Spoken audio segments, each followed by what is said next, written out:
Hey, Kage back again. And today we're gonna talk about the upcoming PlayStation Plus games coming to the Extra and Premium for the service. So let's see. So we have the PlayStation Plus game editions with Extra and Premium would be Gotham Knights, which I think is a nice game to add. Personally, haven't gotten the chance to play it yet, and also haven't heard that it's neither good nor bad. It's kind of like in the middle. So we'll see when it arrives.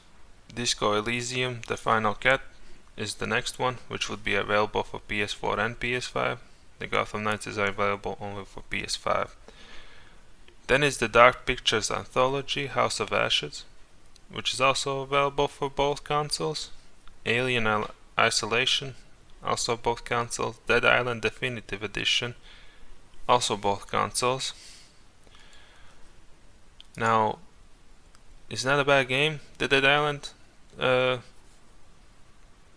but I would have kind of preferred if they released the newer version of Dead Island, like the Dead Island 2, on the service instead, because it would kind of make more sense instead of the game that's been out for, I don't know, like over 10 years. But they went with this one instead of the newer one, which would have for me made more sense, because it's a higher chance that the Dead Island 2 more people haven't played it than the one that released in over 10 years ago, which had who knows how many sales already and so on. Just saying, most people would have already gotten a chance to play that game compared to Dead Island 2. Outlast 2 is also a game for PS4, and Elite Dangerous Far Changing Tides will be available for both. Now, Far is a pretty relaxing game in general. It can get stressful with some micromanaging stuff, but it's a nice game. Would recommend definitely giving it a shot if you have the service. Gungrave Gore, haven't had a chance to play it yet. It was on my wishlist, but then I heard it's kind of a not so good of a game, so I put it off.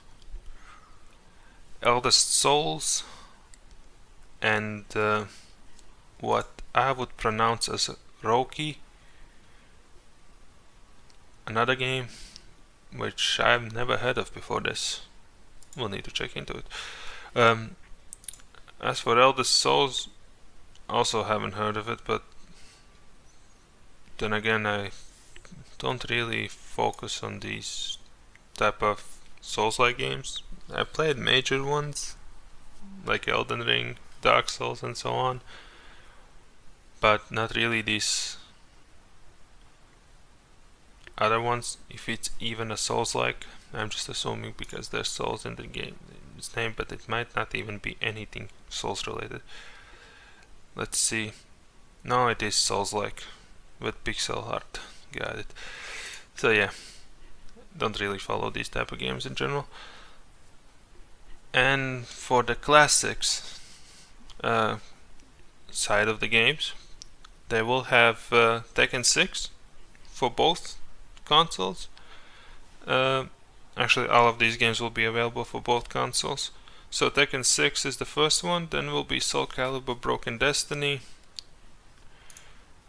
and Soul Calibur Broken Destiny seems like it's, from what I recall, it was a nice game,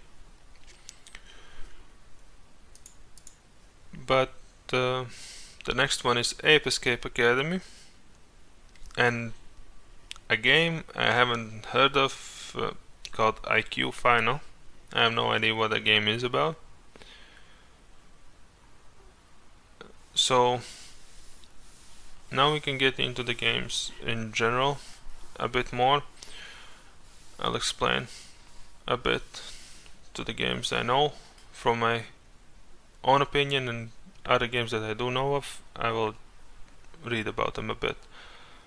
So the Gotham Knights may come from the pedigree of Arkham games that essentially redefined what a superhero video game could be, but the spin-off got off to a rough start amid middling reviews at launch.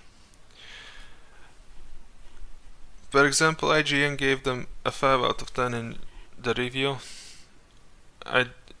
There is a co-op aspect of the game, but that may interest people. But there was a poor combat and transparently predictable mystery and grueling progression in the game. To sum it up, I dabbled in Disco Elysium a bit myself, but it didn't really catch me, but I've really heard that it's a good game, and according to IGN they gave it a 10 out of 10.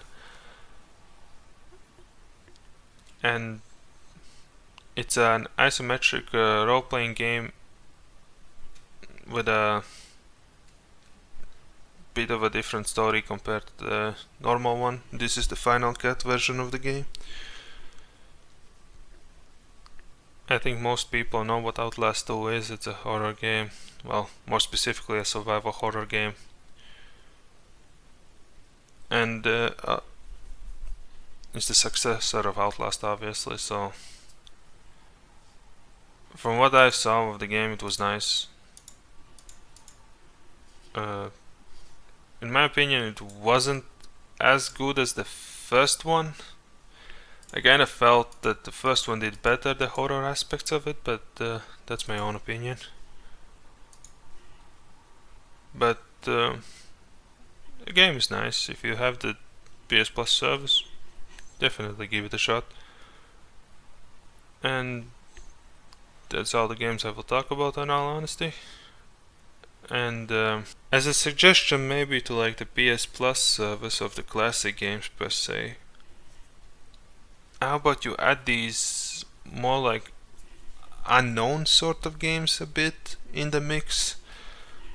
Like, for example, the games that they should, as a suggestion, add as unknown games is something like Devil Kings. It was known as when it released over in English, but the title known over in Japan is Sengoku Basara franchise, which we don't have many games of it. We do have the Devil Kings one, but that's about it. It was a PS2 game. Instead of adding these games that most people would not even engage nowadays, really, how about adding these type of older games like Sengoku Basara, or my personal favorite out of the Soul Calibur games, Soul Calibur 3, with their tower defense. Yeah, it is basically tower defense mode, which I wish they would do in a newer Soul Calibur, but so far I got nothing of the sort. It was the best mode out of any fucking Soul Calibur game, but that's my personal opinion again. And I think that will be all for me. I'll see you guys next time.